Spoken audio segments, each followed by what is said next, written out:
Hello friends, आज के इस क्लास में हम देखने वाले हैं हिंदी व्याकरण से एक टॉपिक देखेंगे वर्णमाला। वर्णमाला से संबंधित हम लोग प्रश्न देखने वाले हैं जो सभी प्रकार की परीक्षाओं के लिए अत्यंत उपयोगी होने वाला है। इसलिए आप लोग लास्ट तक बने रहेंगे। चाहे आप किसी भी एग्ज़ाम की तैयारी कर रहे हों, आपके लिए ये उपयोगी साबित होगा। तो चलिए हम लोग स्टार्ट करते हैं। और आज का हम लोग का पहला प्रश्न है वर्णमाला किसे कहेंगे। वर्णमाला किसे कहा जाता है? ऑप्शन है शब्द समूह को, ऑप्शन है वर्ण के संकलन को, ऑप्शन है शब्द गणना को, ऑप्शन है वर्णों के व्यवस्थित समूह को। बताइए इसका राइट आंसर क्या हो जाएगा। तो ध्यान दीजिएगा, वर्णमाला जो है हम लोग कहते हैं वर्णों के व्यवस्थित समूह को क्या बोलते हैं? वर्णमाला। वर्णों के व्यवस्थित समूह को वर्णमाला कहा जाता है। आप एक चीज़ यहाँ से याद रखेंगे कि वर्णों का जो समुदाय होता है, वर्णों का जो समुदाय होता है उससे हम लोग क्या बोलेंगे?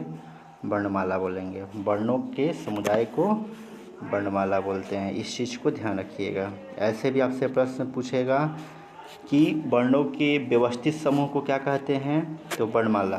वर्णों के समुदाय को क्या कहते हैं? तो वर्णमाला। एक तरीके से और प्रश्न पूछता है कि लिपि चिन्हों के क्रमबद्ध समूह को क्या कहते हैं? लिपि चिन्हों के क्रमबद्ध समूह को क्या कहते हैं? तो याद रखिएगा, इसका भी आंसर क्या हो जाएगा जी? इसका भी आंसर हो जाएगा वर्णमाला। यानी यहाँ से हम लोग का निष्कर्ष ये निकला कि वर्णों के व्यवस्थित समूह को क्या कहेंगे? वर्णमाला कहेंगे। वर्णों के समुदाय को भी हम लोग वर्णमाला कहते हैं। लिपि चिन्हों के क्रमबद्ध समूह को भी हम लोग क्या बोलेंगे? वर्णमाला कहेंगे। ध्यान रखिएगा, इस तरीके से प्रश्न आपसे पूछा जा सकता है। अब देखिएगा यहाँ पर जो प्रश्न है, थोड़ा 2 नंबर प्रश्न को पढ़िएगा ध्यान से।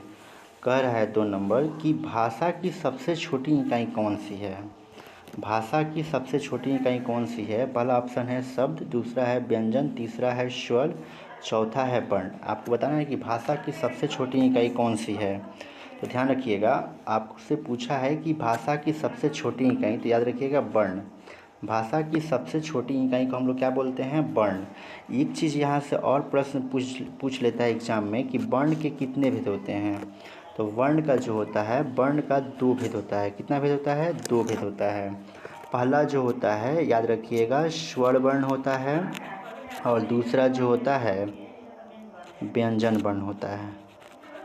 वर्ण का कितना भेद? 2 भेद। पहला देखिए आप स्वर वर्ण देखे, दूसरा क्या देखे? व्यंजन वर्ण देखे। अब देखिएगा यहाँ पर स्वर वर्ण की अगर संख्या पूछे कि स्वर वर्ण की कितनी संख्या होती है, तो 11 याद रखिएगा।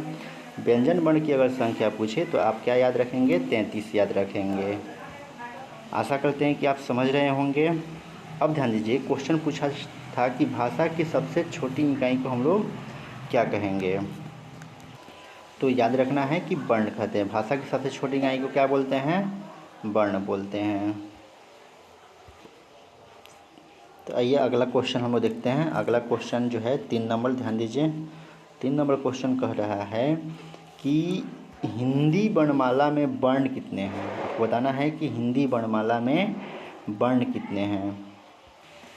ऑप्शन ए है 50, ऑप्शन बी है 52, ऑप्शन सी है 54, ऑप्शन डी है 55। बताइए कि हिंदी वर्णमाला में कितने वर्ण होते हैं।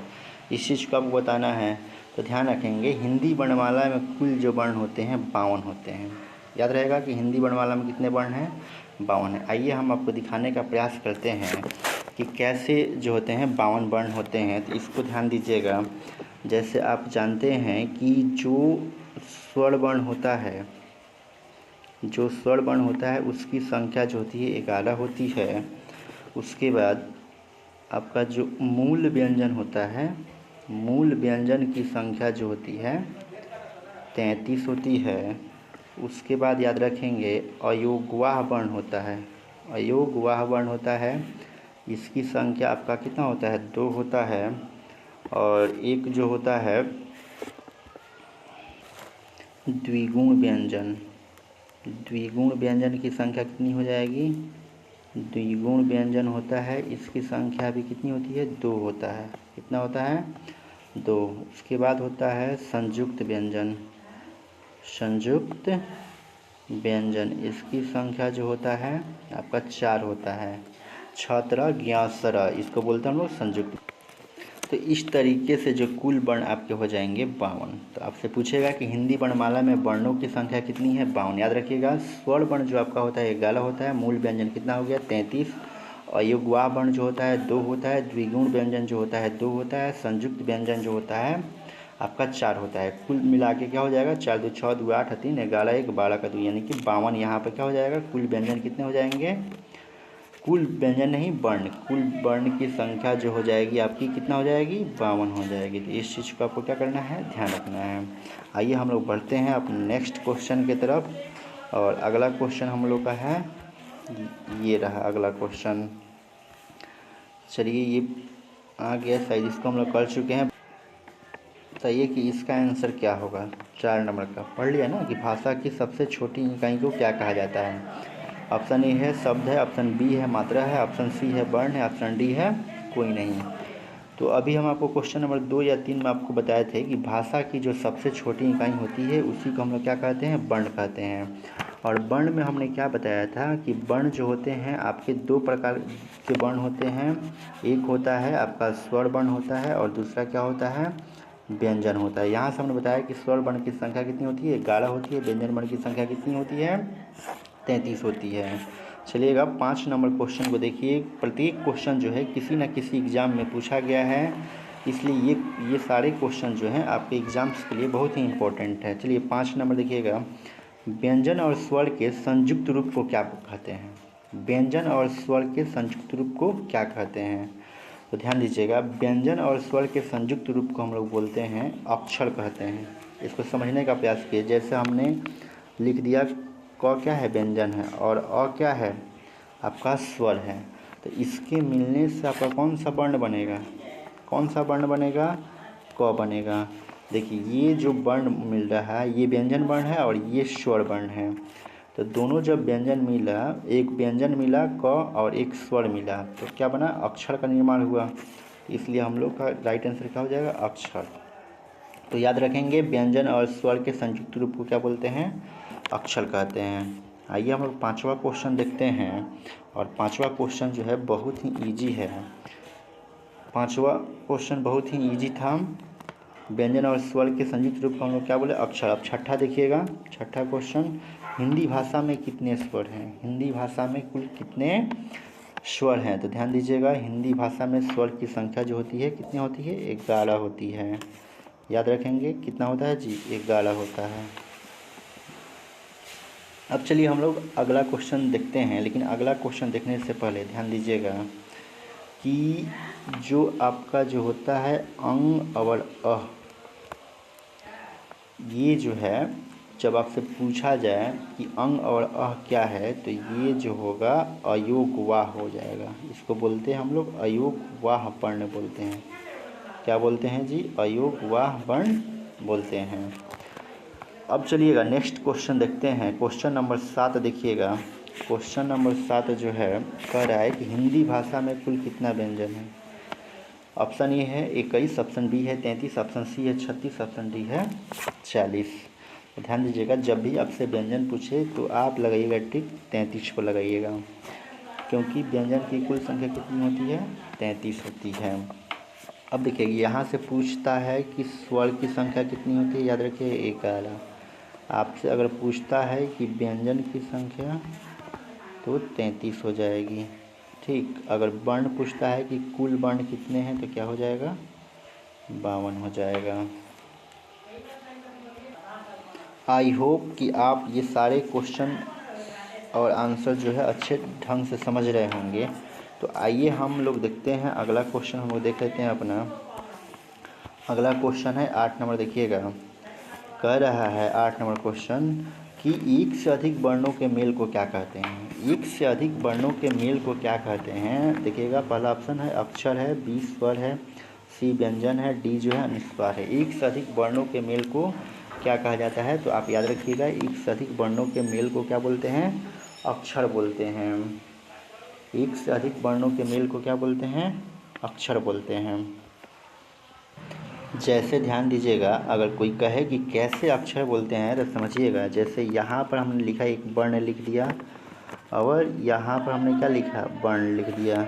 तो एक से अधिक यहाँ पर वर्ण दिख रहा है ना, तो इसके मिलने से क्या बनेगा? क ही तो बनेगा ना। तो क क्या है? यहाँ पर अक्षर है। तो एक से अधिक वर्ण जब आपस में मिलते हैं तो उसको क्या बोलते हैं हम लोग? अक्षर बोलते हैं। आपको हमने क्या बताया कि स्वर वर्ण की संख्या कितनी? 11। व्यंजन की संख्या कितनी होती है? 33। इस चीज़ को ध्यान रखिए, बार बार एग्जाम में पूछ लेता है। क्वेश्चन नंबर 9 कह रहा है कि हिंदी वर्णमाला में व्यंजनों की संख्या कितनी होती है? देखिए अभी पूछ ही दिया, हिंदी वर्णमाला में व्यंजनों की संख्या कितनी होती है? तो 33 होती है। अब चलिएगा अगले क्वेश्चन की तरफ हम बढ़ जाते हैं। कह रहा है, अगला क्वेश्चन कह रहा है 10 नंबर कह रहा है कि जिनका उच्चारण स्वतंत्र रूप से होता है और जो व्यंजन के उच्चारण में सहायक होते हैं उससे हम लोग क्या बोलते हैं? तो ध्यान दीजिएगा, याद रखिएगा कि जिसका उच्चारण जो होगा स्वतंत्र रूप से होगा उससे हम लोग क्या बोलेंगे? स्वर। स्वर वर्ण की को बोलने में किसी दूसरे वर्ण की सहायता नहीं ली जाती है, ठीक है ना, ये ध्यान रखना है। स्वर वर्ण की संख्या कितनी होती है? 11 होती है। स्वर वर्ण कौन कौन सा है? तो आपका अ से लेकर कहाँ तक है? औ तक है। कहाँ तक है? अ से लेकर औ तक गिनती कीजिएगा, 11 होगा। इन सभी वर्णों को बोलने के लिए हमें दूसरे वर्ण की सहायता नहीं लेनी पड़ती है। और एक चीज़ और ध्यान रखिएगा, अंग अवर अह जो है ये आपका जो है कैसा वर्ण है जी? तो याद रखेंगे अयोग वाह वर्ण है। कैसा वर्ण है?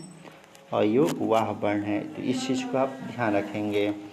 चलिए हम लोग अगला क्वेश्चन देख लेते हैं और अगला क्वेश्चन के लिए हम लोग अगले पीडीएफ में चलेंगे। यहाँ पर ध्यान दीजिएगा, क्वेश्चन नंबर 11। देखिए सारे प्रश्न जो है किसी न किसी एग्जाम में पूछे गए हैं। क्वेश्चन नंबर 11 देखिए, हिंदी में ध्वनियाँ कितने प्रकार की होती है? तो इस क्वेश्चन को समझिएगा, जब भी आपसे ध्वनि पूछा जा रहा है तो याद रखिएगा कि ध्वनि को ही हम लोग क्या बोलते हैं? ध्वनि को ही हम लोग वर्ण बोलते हैं। क्या बोलते हैं? ध्वनि को ही वर्ण बोलते हैं। आपसे प्रश्न कहे कि हिंदी वर्णमाला में ध्वनि की संख्या कितनी है, चाहे वर्ण की संख्या कितनी है, तो आप क्या बताएंगे कि वर्ण की संख्या कितनी है? 52 है, ठीक है ना। अब चलिए, तो अब आप समझ गए होंगे कि क्या प्रश्न कर रहा है। कह रहे हिंदी में ध्वनि कितने प्रकार की होती है?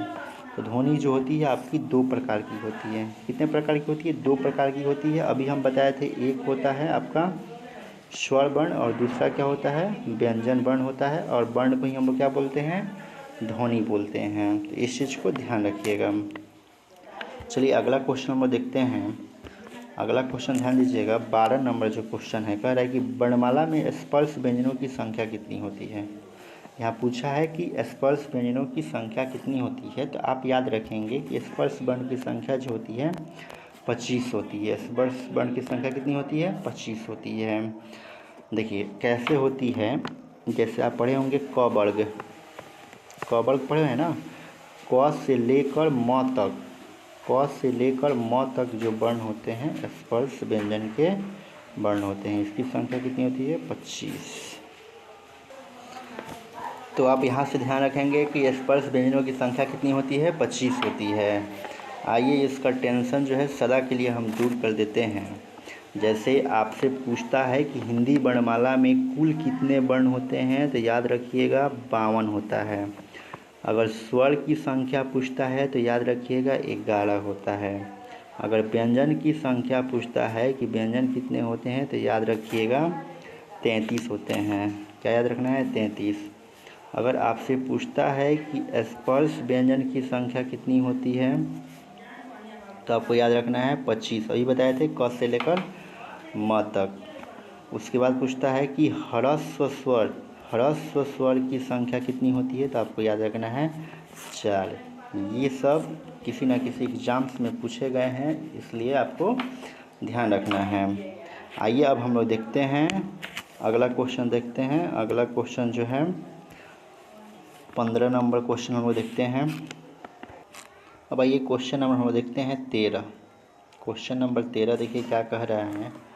कह रहा है कि भाषा की सार्थक लघुत्तम इकाई किसे कहा जाता है?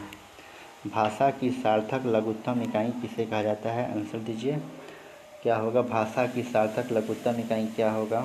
तो ध्यान रखिएगा कि भाषा की सार्थक लघुत्तम इकाई को हम लोग बोलते हैं शब्द। क्या याद रखेंगे कि भाषा की सार्थक लघुत्तम इकाई को क्या बोलते हैं, शब्द बोलते हैं। इसके पहले आप देखे थे कि भाषा की सबसे छोटी इकाई को क्या बोलते हैं, भाषा की सबसे छोटी इकाई को हम लोग बोलते हैं वर्ण। और याद रखिएगा भाषा की सार्थक लघुत्तम इकाई को क्या बोलते हैं हम लोग, शब्द बोलते हैं। यहाँ से आपको याद रखना है, अगर मात्रा से अगर सवाल पूछे तो याद रखिएगा कि मात्राएं जो होती है दो प्रकार की होती है। एक जो मात्रा होती है, एक लघु मात्रा होती है, और एक जो मात्रा होती है उसको हम लोग बोलते हैं दीर्घ मात्रा। एक लघु मात्रा होती है और दूसरी कौन सी मात्रा होती है, दीर्घ मात्रा होती है। तो इस चीज़ को आप ध्यान रखेंगे।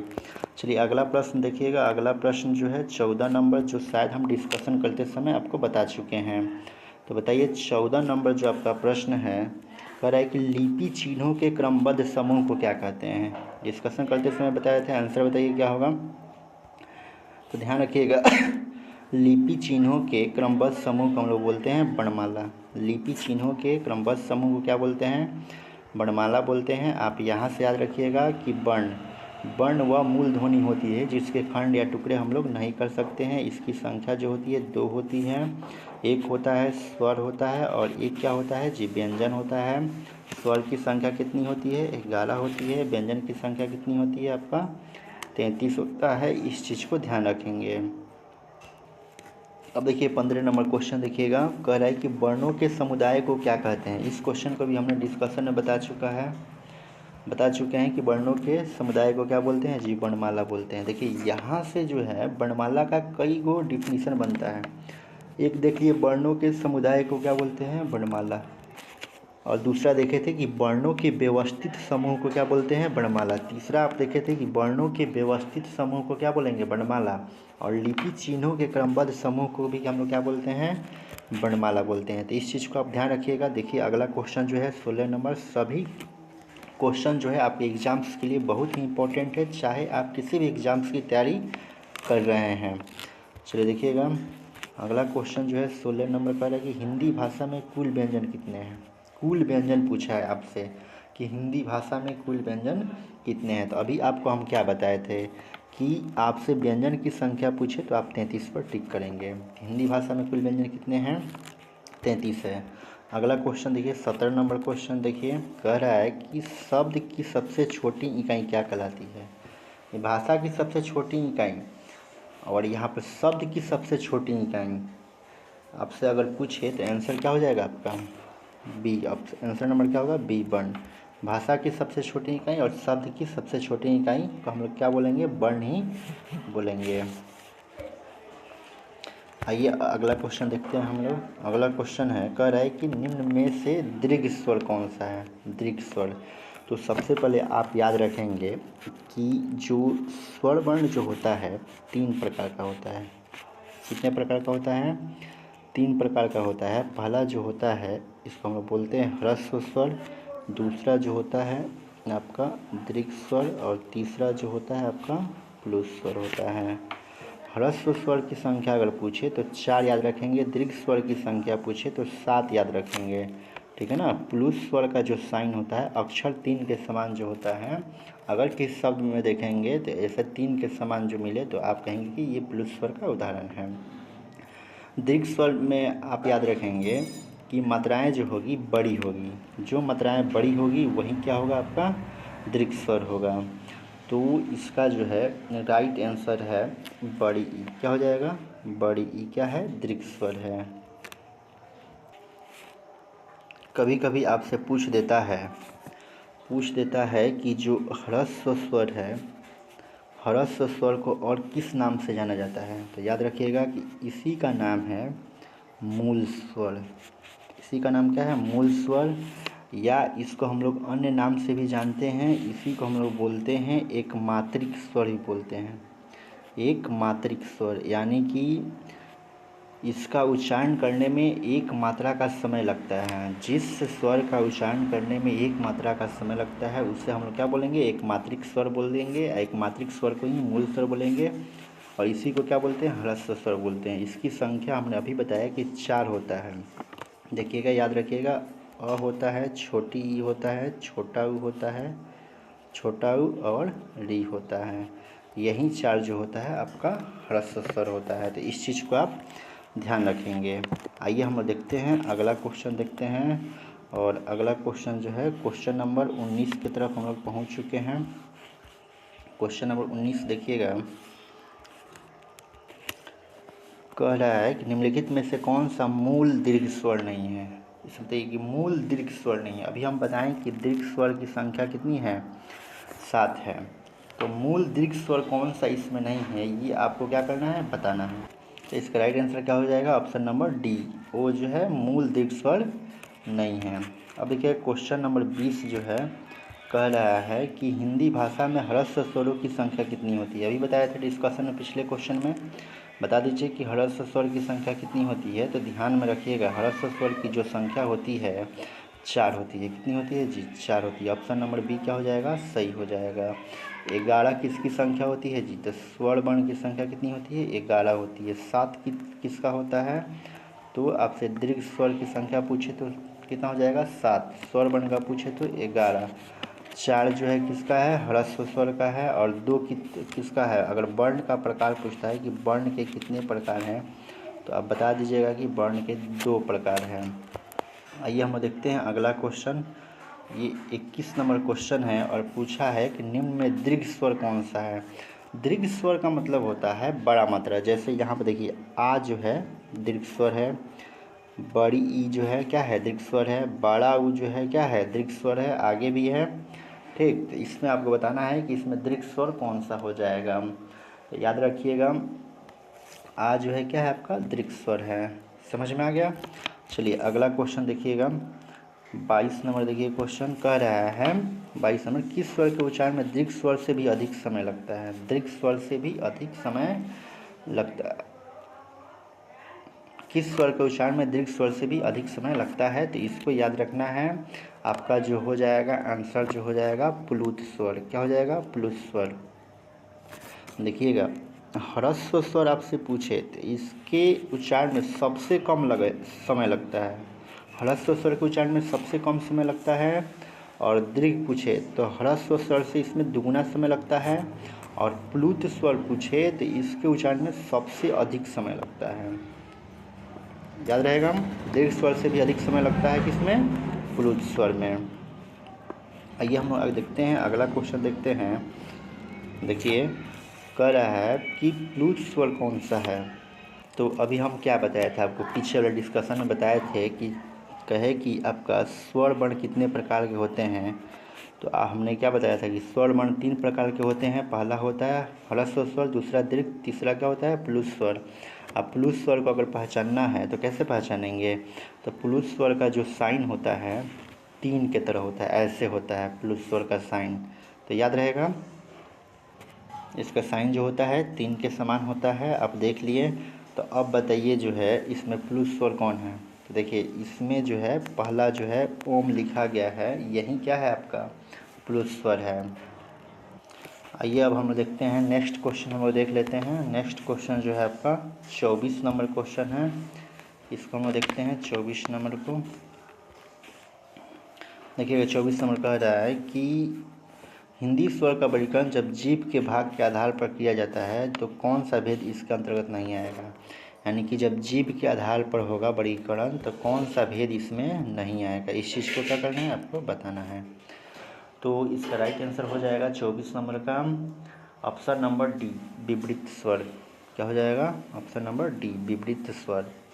इसका जो वर्गीकरण है जीभ के आधार पर नहीं होता है, जीभ के आधार पर नहीं होता है। अब चलिए अगला क्वेश्चन हम लोग देखते हैं। यहाँ पर क्वेश्चन कह रहा है 25 नंबर की मध्य स्वर किसे कहा जाता है। बताइए कौन सा ऑप्शन हो जाएगा, मध्य स्वर किसे कहा जाता है। तो ध्यान रखेंगे अ को क्या कहा जाता है, मध्य स्वर कहा जाता है।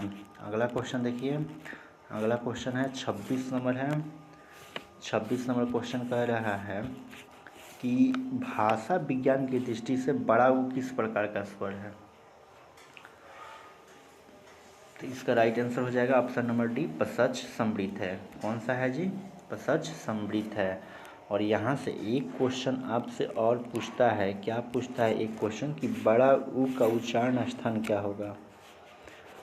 तो याद रखिएगा ओष्ठ, ओष्ठ जो होगा, बड़ा ऊ का उच्चारण स्थान क्या होगा, ओष्ठ।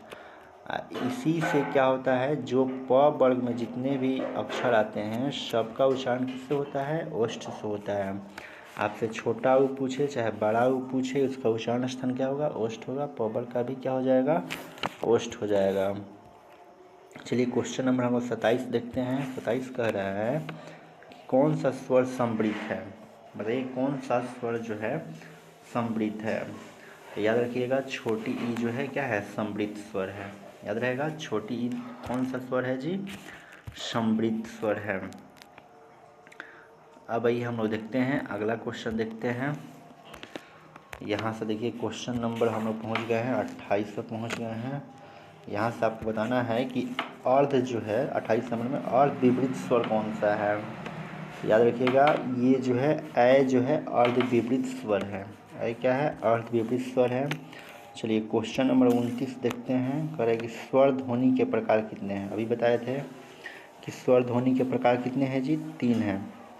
अब बताइए इस क्वेश्चन में कि जो स्वर ध्वनि का इसमें से प्रकार कौन है। तो आपको बताए थे कि स्वर ध्वनि पूछे कि स्वर वर्ण के कितने प्रकार हैं, तो 3 ही होता है। कौन कौन, ह्रस्व स्वर, दीर्घ स्वर, प्लुत स्वर। तो इसका आंसर क्या हो जाएगा, ऑप्शन नंबर डी सभी हो जाएगा। अगला क्वेश्चन देखिएगा, अगला क्वेश्चन है क्वेश्चन नंबर 30। कह रहा है कि हिंदी की अग्र अवृत्तकार समृद्ध स्वर ध्वनि कौन सी है। हिंदी की अग्र अवृत्तकार समृद्ध स्वर ध्वनि कौन सी है। तो याद रखिएगा छोटी ई जो है यही समृद्ध स्वर भी है, अवृत्तकार भी है और अग्र ध्वनि भी है। क्वेश्चन नंबर 31 देखिएगा क्या कह रहा है। 31 जो है कह रहा है कि स्वरों के उच्चारण में लगने वाले समय को क्या कहते हैं। स्वर के उच्चारण में लगने वाले समय को हम लोग क्या कहते हैं। तो ध्यान दीजिएगा स्वर के उच्चारण में जो भी समय लगेगा उसको हम लोग बोलते हैं मात्रा। क्या बोलते हैं, मात्रा बोलते हैं।